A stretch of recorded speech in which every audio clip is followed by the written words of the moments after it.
और याद करो उस जंग को जिसमें एक काफिर कई मुसलमान सहाबा को कत्ल कर चुका है, और जब एक सहाबी उसके पास पहुंच गए और उसको मारने के लिए तलवार उठाई, क्योंकि वो कई लोगों को मार चुका था, जब सहाबी ने उसके पेट में तलवार मारना चाहिए, मौका अच्छा था, तो उसने फौरन तलवार फेंक दी और कहने लगा अशहदु अल्ला इलाहा इल्लल्लाह व अशहदु अन्ना मुहम्मदन अब्दुहु व रसूलुहु। देखो मैंने तलवार फेंक दी, कलमा पढ़ लिया, अब मुझे मत मारो, मैं मुसलमान हूं, मैं सहाबी, मैं इस्लाम ला चुका हूं। उस सहाबी ने तलवार रोक ली और रोकने के बाद कुछ सोचने लगा, कुछ सोचा और सोचने के बाद उठाकर तलवार मार ही दी और उसको मार डाला। जंग खत्म होने के बाद अल्लाह के नबी सल्लल्लाहु अलैहि वसल्लम के पास आए, कहा अल्लाह के रसूल, उसने कई लोगों को मारा, जब मारते मारते हमारे करीब आया और मैंने तलवार उसके ऊपर उठाई तो उसने फौरन कह दिया अशहदु अल्ला इलाहा इल्लल्लाह व अन्ना मुहम्मदन अब्दुहु व रसूलुहु।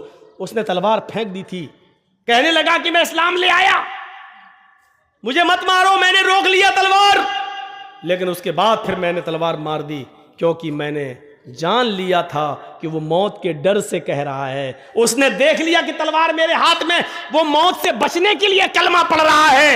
अल्लाह के नबी सल्लल्लाहु अलैहि वसल्लम ने फरमाया लिमा कतलता लिमा कतलहु, तुमने उसको, लिमा कतलतहु, तुमने उसको कत्ल क्यों किया?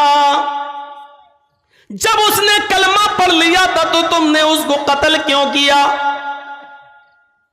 इस सहाबी ने जवाब दिया आय अल्लाह के नबी, वो मौत के डर से कलमा पढ़ रहा था, उसने जब देख लिया कि मेरे हाथ में तलवार है और यह आदमी मुझे बिल्कुल मारने के डर पे है, तब उसने मौत से बचने के लिए कलमा पढ़ लिया, इसलिए मैंने उसको मार दिया। फरमाया अशक़क़्त क़ल्बहू, उसने मौत के डर से कलमा पढ़ा या अल्लाह के डर से कलमा पढ़ा, ये तुझे कैसे पता चला? क्या तूने उसके दिल को चीर कर देख लिया था? क्या तू उसके दिल में घुसा हुआ था? तुझे कैसे पता चला कि उसने मौत के डर से पढ़ा है या अल्लाह के डर से?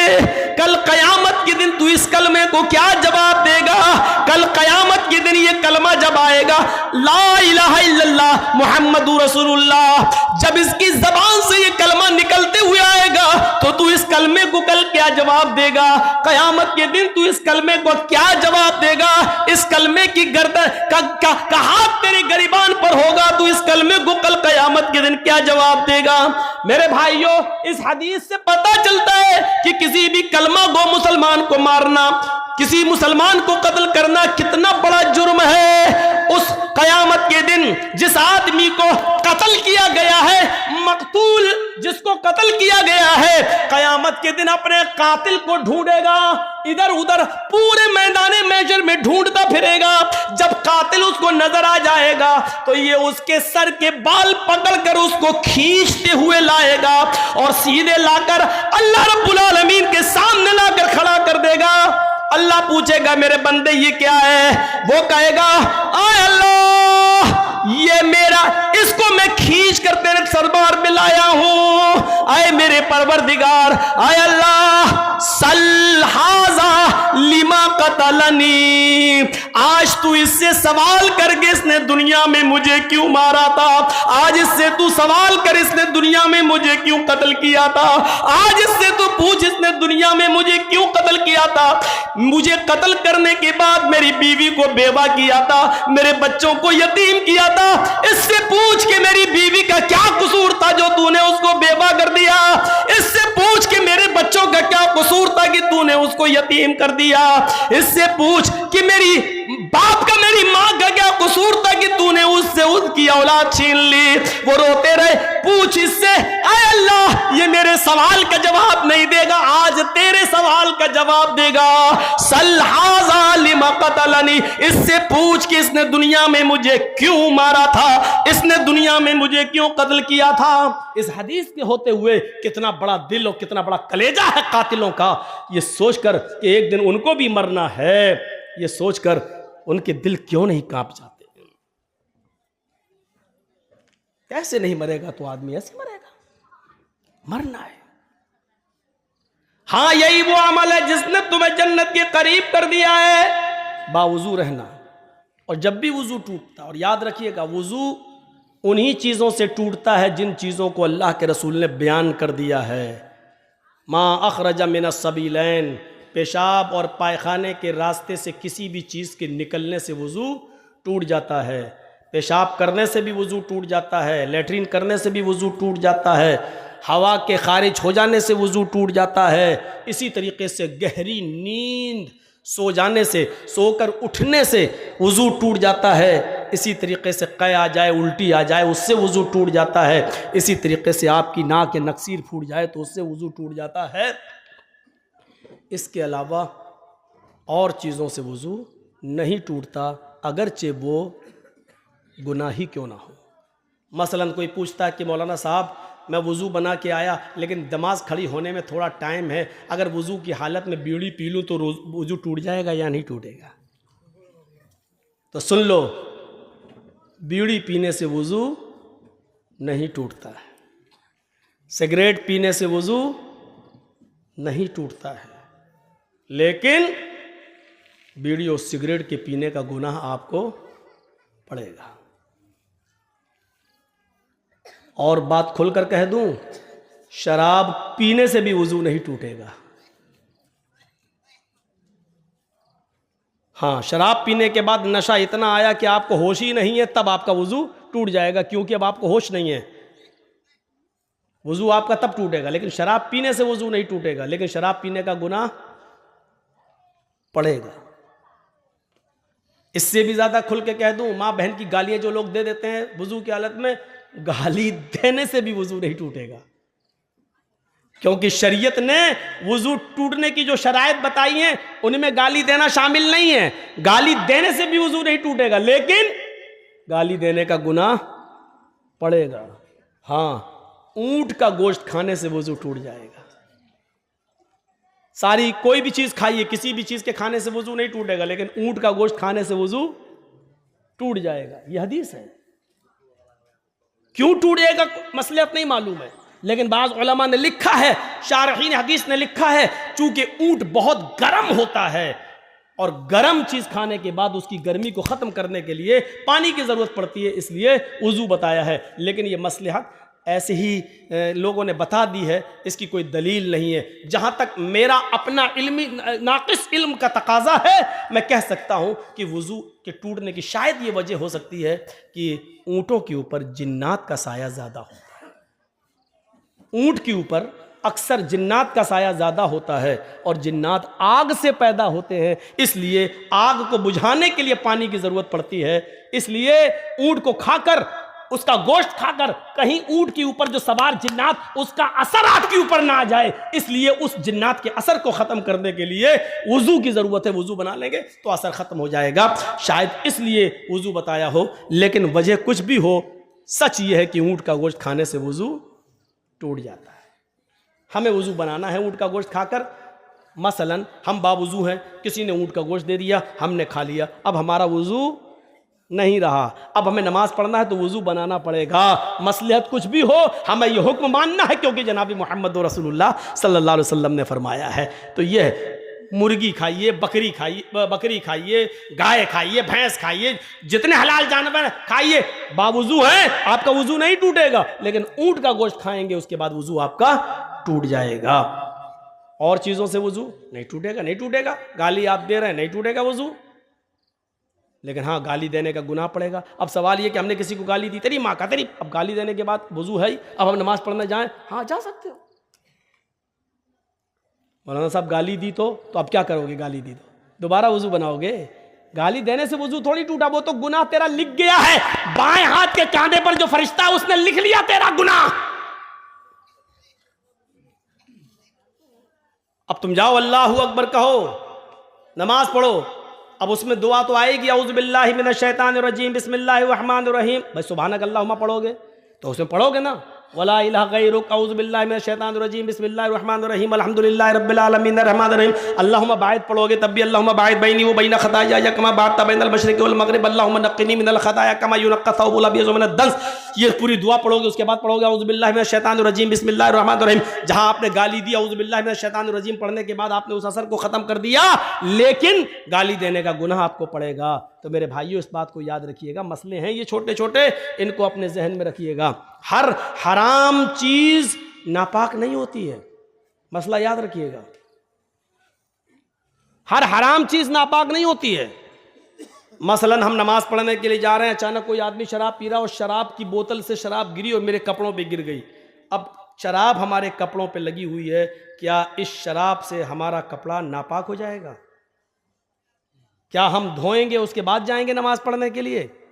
तो मसला याद रखिए मेरे भाइयों, शराब हराम तो है लेकिन नापाक नहीं है। और नापाक ना हो, सिर्फ हराम है,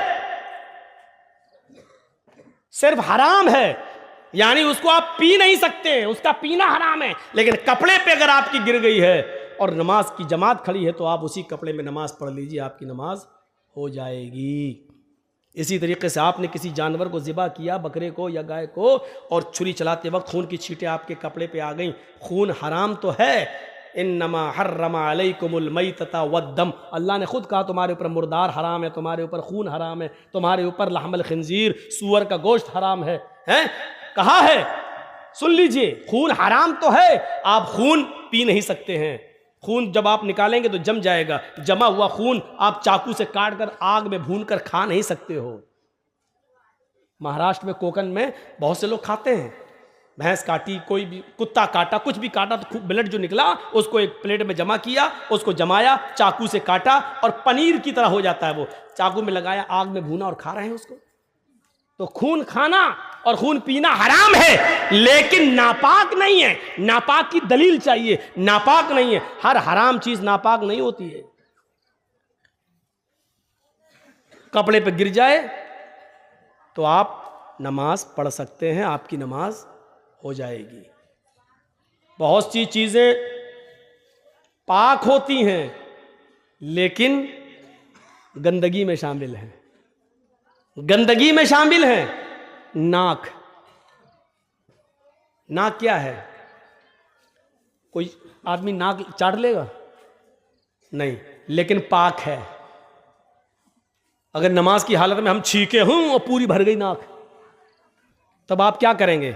आपके पॉकेट में रुमाल हो, निकालिए, पोंछिए, रुमाल जेब में रख दीजिए, वही रुमाल है, नाक उसमें भर ली है और उसी रुमाल को आपने जेब में भर लिया, आप नमाज पढ़ सकते हैं। रुमाल नहीं है तो आप क्या करेंगे?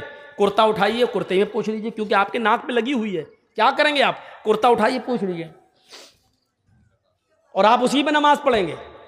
तो नाक गंदी तो है लेकिन नापाक नहीं है। थूक, थूक, जमीन पर हमारे मुंह में थूक है, पी गए, खा गए, हर आदमी के साथ ऐसा होता है। अपना थूक आदमी निकल जाता है, कोई बात नहीं, लेकिन अपना ही थूक अगर जमीन पर थूक दे उसके बाद कहो चाटो तो नहीं चाटेगा।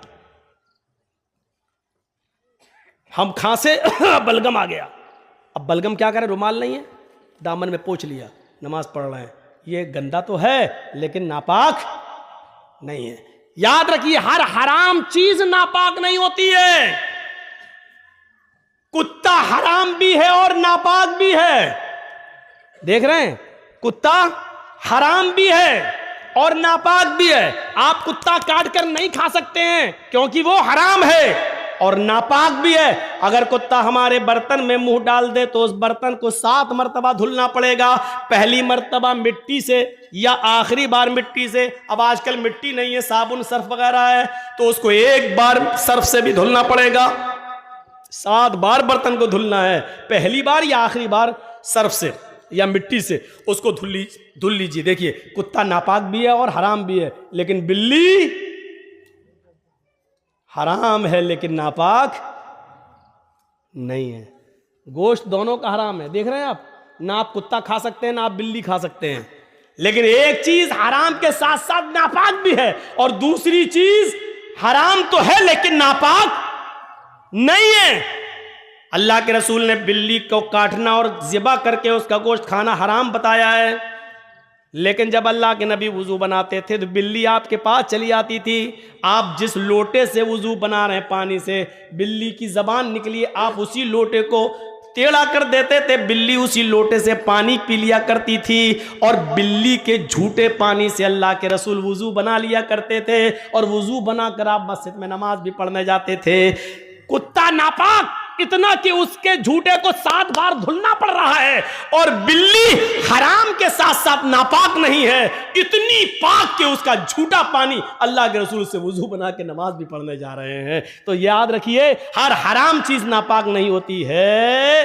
लिहाजा हराम चीज का खाना हराम है, लेकिन कपड़े में अगर लग जाए, अब वो स्प्रे होता है, स्प्रे परफ्यूम होता है ना, लोग कहते हैं इसमें अल्कोहल है। अल्कोहल, अरे जब शराब नापाक नहीं है तो अल्कोहल कैसे नापाक हो जाएगा? अल्कोहल पीना हराम है, अल्कोहल खाना हराम है।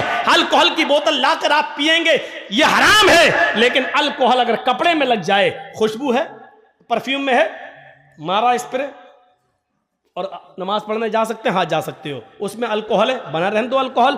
अल्कोहल तो फौरन उड़ जाता है, जैसे ही आपने मारा स्प्रे, स्प्रे की खुशबू आपके उस पे आई और अल्कोहल उड़ जाता है। अल्कोहल रुकता नहीं है। होम्योपैथिक मेडिसिन में अल्कोहल डाला जाता है, और जब अल्कोहल जब आप ऐसे पकड़ेंगे और पानी में बूंद डालेंगे, होम्योपैथिक ड्रॉप्स डालेंगे, लिक्विड होम्योपैथ, तो वो अल्कोहल उड़ता जाएगा, अल्कोहल रुकता नहीं है। तो मेरे भाइयों, परफ्यूम लगाकर भी नमाज पढ़ना जायज है, अगरचे परफ्यूम में अल्कोहल क्यों ना हो, नमाज पढ़ सकते हैं, क्योंकि हराम तो हो सकता है लेकिन नापाक नहीं।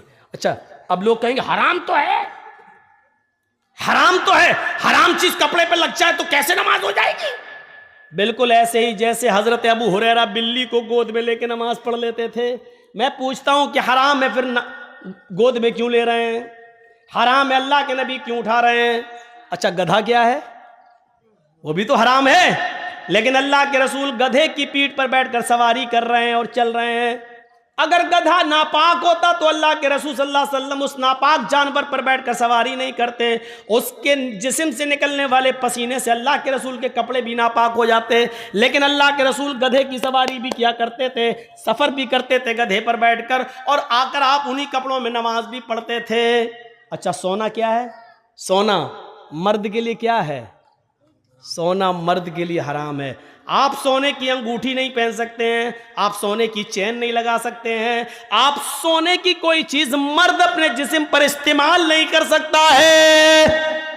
लेकिन अगर वो अपनी बीवी के लिए सोने की चेन बनवा के जा रहा है, सोने की चूड़ी लेकर जा रहा है, लेकिन अजान का वक्त हो जाता है, वो मस्जिद में जा रहा है, वो सोना जो मर्द के लिए हराम है, लेकिन सोने की अंगूठी, सोने की चेन उसकी जेब में पड़ी हुई है, उसकी नमाज हो जाएगी, इसलिए कि सोना हराम है मर्द के लिए, लेकिन नापाक नहीं है। इतना याद रखिए कि कुछ चीज़ें नापाक तो हैं, लेकिन कुछ चीज़ें हराम तो है लेकिन नापाक नहीं। कुछ चीज़ें हराम हैं तो उसके साथ नापाक भी है, जैसे कुत्ता हराम है और नापाक भी है। हम कुत्ते को गोद में उठा नहीं सकते, अगर उठा लिया तो हमें कपड़े धुलना पड़ेंगे। अगर सूखा कुत्ता भी, ड्राई कुत्ता भी, सूखा कुत्ता भी अगर हमसे छुल गया तो हमें उतना हिस्सा धोना पड़ेगा, क्योंकि कुत्ते की खाल मोटी होती है और उसके जिस्म से निकलने वाला पसीना भी नापाक होता है। लिहाजा ड्राई कुत्ता, सूखा कुत्ता भी अगर हमसे छुल जाता है तो हमें उतना हिस्सा धुलना पड़ेगा। और बिल्ली चाहे कितनी ही हमसे रगड़े छुले, हमारी गोद में आके बैठ जाए, हमें कपड़े धुलने की ज़रूरत नहीं है। ये छोटे छोटे मसलों को आप याद रखिएगा। अब मैं थोड़ा सा आगे बढ़ता हूँ, तो वज़ू के बाद नफिल नमाज पढ़ लेना भी जन्नत में ले जाने का सबब है। इज़ा क़ाल अल मुअज़्ज़िन अल्लाहु अकबर अल्लाहु अकबर, जब मुअज़्ज़िन कहे अल्लाहु अकबर फ़क़ूलू अल्लाहु अकबर, तो तुम भी कहो अल्लाहु अकबर। वइज़ा क़ाल अल मुअज़्ज़िन अशहदु अल्ला इलाहा इल्लल्लाह, जब मुअज़्ज़िन कहे अशहदु अल्ला इलाहा इल्लल्लाह, तो तुम भी कहो अशहदु अल्ला इलाहा इल्लल्लाह। जब मुअज़्ज़िन कहे अशहदु अन्ना मुहम्मदर रसूलुल्लाह, तो तुम भी कहो अशहदु अन्ना मुहम्मदर रसूलुल्लाह। जब मुअज़्ज़िन कहे हय्या अलस सलाह फ़क़ूलू ला हौला वला कुव्वता इल्ला बिल्लाह, जब मुअज़्ज़िन कहे हय्या अलस सलाह, तो तुम कहो ला हौला वला कुव्वता इल्ला बिल्लाह। जब मुअज़्ज़िन कहे हय्या अलल फलाह, तो तुम कहो ला हौला वला कुव्वता इल्ला बिल्लाह। जब मुअज़्ज़िन कहे अल्लाहु अकबर, तो तुम भी कहो अल्लाहु अकबर। जब मुअज़्ज़िन कहे ला इलाहा इल्लल्लाह, तो तुम भी कहो ला इलाहा इल्लल्लाह। देखिए, मुअज़्ज़िन अजान दे रहा मस्जिद में, हम चाय पी रहे हैं होटलों पर, अल्लाह के नबी क्या फरमाते, जन्नत में जाना चाहते हो तो ये अमल करो, मुअज्जिन जो कहे वही तुम कहो। सिर्फ हय्या अलस सलाह और हय्या अलल फलाह पर ला हौला वला कुव्वता इल्ला बिल्लाह पढ़ो, और जब वो आजान दे चुके, जब उसकी आजान खत्म हो जाए तो तुम ये दुआ पढ़ो, अल्लाहुम्मा रब्ब हाज़िहि दावति ताम्मा वस्सलातिल काइमा आति मुहम्मदनिल वसीला वल फजीला वबअस मकामम महमूदा अल्लज़ी वअदता। जिसने ये दुआ पढ़ ली, मुअज्जिन के आजान देने के बाद जिसने ये दुआ पढ़ी, हुल्लत लहू शिफात यौमल क़यामा, क़यामत के दिन अल्लाह रब्बुल आलमीन की जानिब से इस आदमी के लिए शिफात करना मेरे लिए हलाल हो जाएगा। ये जहन्नम के दरवाजे पर भी खड़ा होगा, मैं इसको जहन्नम के दरवाजे से खींच कर ले आऊंगा। अल्लाह मुझे इस बात की इजाजत देगा कि मैं इसकी शिफात करूं, सिफारिश करूं, और इसको जहन्नम के दरवाजे से भी खींच कर मैं जन्नत में ले जाऊंगा और दाखिल कर दूंगा। यानी इस आदमी के लिए सिफारिश करना मेरे लिए हलाल हो जाएगा। अब आप अंदाजा लगाइए, अजान के कलमात दोहराना है और ये दुआ पढ़ना है, और हमारे लिए अल्लाह के रसूल सिफारिश करने के लिए तैयार हैं। ये जन्नत में जाने का एक रास्ता है। एक सहाबी अल्लाह के नबी के पास आए। अब तो इतनी चीजें हो गई कि हम किसी को खड़ा करके पूछे कि कितनी है तो कोई नहीं बता पाएगा। अब तो हमें भी सोचना पड़ेगा हम कितनी बता चुके हैं। एक सहाबी अल्लाह के नबी के पास आए, कहा दुल्लनी अला अमलिन इज़ा अमिलतुहु दखलतुल जन्नह। एक ऐसा अमल बता दीजिए कि जिसको मैं करूं और करते ही जन्नत में दाखिल हो जाऊं। अल्लाह के रसूल ऐसा अमल बताओ जिसको मैं करूं और जन्नत में दाखिल हो जाऊं। तो अल्लाह के नबी ने उसको क्या फरमाया, ताबुदुल्लाह, एक अल्लाह की इबादत कर, तुकीमस सलातल मफरूज़ा, फर्ज नमाज की, तुकीमस सलातल मकतूबा, फर्ज नमाज की हिफाजत कर, उसको पढ़, वतूतिय ज़कातल मकतूबा, और जो ज़कात तेरे ऊपर लिख दी गई है तू उस ज़कात की अदायगी कर, वतसूम रमज़ान, रमज़ान के पूरे महीने के रोजे रख, तहज्जुल बैत, और हज कर, खाने काबा की ज़ियारत कर, हज कर, तदखुलुल जन्नह, तू जन्नत के अंदर दाखिल हो जाएगा। लीजिए कितना आसान रास्ता बता दिया अल्लाह के नबी सल्लल्लाहु अलैहि वसल्लम ने। ये जन्नत में जाने वाला रास्ता है, और जन्नत में जाने वाले रास्ते अल्लाह के नबी बतला रहे हैं। आइए, ये हमारी माँ बहनें आई हैं, इनको भी जन्नत में जाने का एक रास्ता बता दूं। बैठ जाओ भाई, मत उठो सामने से। एक भी रास्ता निकल गया तो क्या करोगे? सुनिए, बहुत अच्छा, मां बहनें आई हैं, सुन लो। अय्युम अमरातिन इज़ा सल्लत खम्सहा व सामत शहरहा व अहसनत फरजहा व अतात बालहा फलतदखुल मिन अब्वाबिल जन्नति शात। ये चारों चीजें औरतों के लिए बताई जा रही हैं। जो औरत 5 वक्त की नमाज पढ़ ले, पाबंदी के साथ 5 वक्त की नमाज पढ़ती हो, वह सामत शहरा, रमजान के पूरे महीने के रोजे रखती हो, वह अहसनत फरजा, अपनी शर्मगाह की हिफाजत करती हो, बेहुदा कपड़े न पहनती हो, कपड़े लूज हो, ढीले ढाले हो, चुस्त ना हो, उसके जिस्म का बना और कसावट दिखाई न देती हो, ढीले ढाले कपड़े पहनती हो, वह अतात बालहा, और अपने शौहर की इताअत व फरमा बरदारी करती हो, अपने शौहर की सेवा में, अपने पति की सेवा में कमी न करती हो। फलतदखुल मिन अब्वाबिल जन्नति शात, जन्नत की जिस दरवाजे से ये दाखिल होना चाहे हो जाए, इसको जन्नत का कोई फरिश्ता किसी भी दरवाजे पर खड़ा हो उसको जन्नत में जाने से नहीं रोक सकता। इस औरत के लिए जन्नत के सारे दरवाजे खुले हुए हैं, जिस दरवाजे से दाखिल होना चाहे चली जाए, इसके लिए जन्नत के सारे दरवाजे खुले हुए हैं। अय्युम अमरातिन मातत व ज़ौजुहा राज़िन अगर किसी औरत का इंतकाल हो जाए, अगर कोई औरत मर जाए, लेकिन मरते वक्त वह ज़ौजुहान राज़िन, उसका शौहर उससे राजी हो, उसका पति उससे राजी हो, जो औरत इस हाल में मरी हो कि मरते वक्त उसका पति उससे खुश था, मरते वक्त उसका पति उससे राजी था, दखलतिल जन्नह, तो अल्लाह ताला इस औरत को जन्नत के अंदर दाखिल करेगा। इससे पता चलता है कि जिस औरत की मृत्यु हो गई, जिस औरत की मौत हुई और उसका पति उससे राजी नहीं था, तो वो चाहे कितनी नमाजी रही हो, चाहे कितनी रोजेदार रही हो, चाहे कितनी तहज्जुदें पढ़ती रही हो, लेकिन मरते वक्त अगर उसका पति उससे राजी नहीं था, तो ये औरत इतनी नमाजें पढ़ने के बाद, रोजे रखने के बाद और तहज्जुद पढ़ने के बाद भी जन्नत में नहीं जा सकेगी। औरतों की नमाज और रोजा और हज और ज़कात ये डिपेंड करता है शौहर की मर्जी पर, शौहर की खुशी पर, उसके पति की मर्जी पर, पति की खुशी पर। अगर शौहर राजी तो औरत जन्नती, मरते वक्त अगर शौहर नाराज तो औरत जहन्नमी, नहीं जा सकती जन्नत के अंदर। इन चीजों पर हमें गौर करना है। आए अल्लाह के नबी सल्लल्लाहु अलैहि वसल्लम, हमें जन्नत में जाने का रास्ता बताओ, हम जन्नत में जाना चाहते हैं, हम क्या करें? फरमाया अफ़शुस सलाम।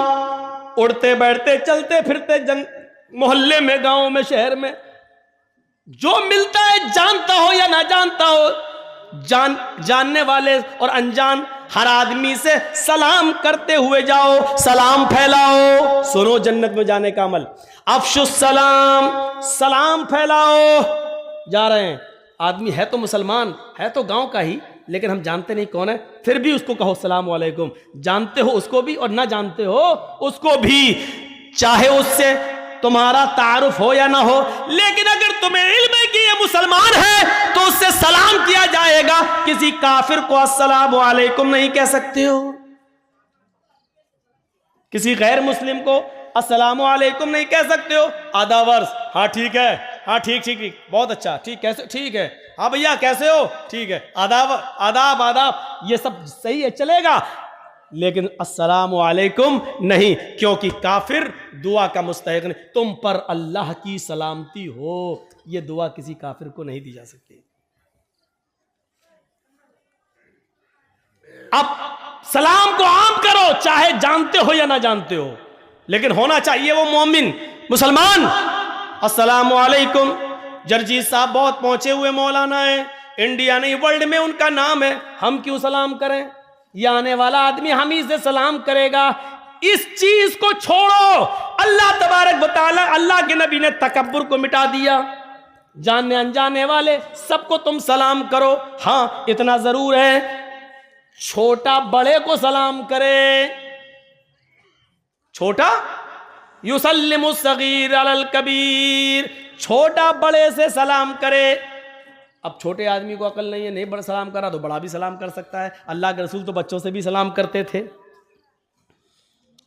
तो पहली चीज सलाम के उसूल समझ लो। हमेशा छोटा आदमी बड़े को सलाम करेगा, लेकिन अगर छोटा सलाम नहीं कर रहा है तो बड़ा सलाम करने में पहल कर सकता है, कोई हर्ज की बात नहीं। छोटा बड़े को सलाम करेगा। पैदल चलने वाला और एक आदमी वहां से मोटरसाइकिल से या साइकिल से आ रहा है तो अर्राकिब युसल्लिम अलल माशी, तो जो सवारी पर आ रहा है, सवारी पर चलने वाला पैदल चलने वाले से सलाम करेगा। अदब देखिए, घमंड तोड़ा अल्लाह तबारक, अल्लाह के रसूल ने। पैदल चलने वाले को मामूली मत समझो, तुम सवारी पे आ रहे हो तुम सलाम करो पैदल चलने वाले से। बड़ी गाड़ी वाला छोटी गाड़ी वाले से सलाम करेगा। हम जरजीत साहब यहां बाइक से जा रहे हैं और उधर कोई फोर व्हीलर से आ रहा है तो फोर व्हीलर वाला सलाम करेगा मोटरसाइकिल पर चलने वाले को। छोटा बड़े को सलाम करेगा, सवार पैदल को सलाम करेगा। हाँ अगर जानते हो कि इस आदमी से सलाम की उम्मीद नहीं है, तो पैदल चलने वाला भी सवार आदमी से सलाम कर ले। अगर जानता है बड़ा आदमी है तो सलाम करेगा नहीं, चलो हम ही सलाम कर लें, ऐसी सूरत में कर लो, कोई दिक्कत की बात नहीं है। लेकिन उसूल और ज़ाब्ता यही है कि छोटा बड़े को सलाम करे, सवार पैदल को सलाम करे। फरमाया अफ़शुस सलाम, सलाम को आम करो, वातिमुत्ताम, हर भूखे को खाना खिलाओ, चाहे वो तुम्हारे दरवाजे पर मांगने आया हो, या कुछ लोग ऐसे हैं जो भूखे हैं लेकिन शर्म की वजह से तुमसे मांग नहीं पा रहे हैं, उनका पता लगाओ कि वो कौन है, उनको ढूंढो और पता लगाओ इन्होंने खाना खाया या नहीं, उनको अपने घर पे लाओ। तो शर्म लग रही है, आपको मालूम है कि वो लोग बड़े खुददार हैं, मांगेंगे नहीं लेकिन भूखे हैं, तो अपने घर से खाना ले जाकर उनके घर ले जाकर पहुंचाओ।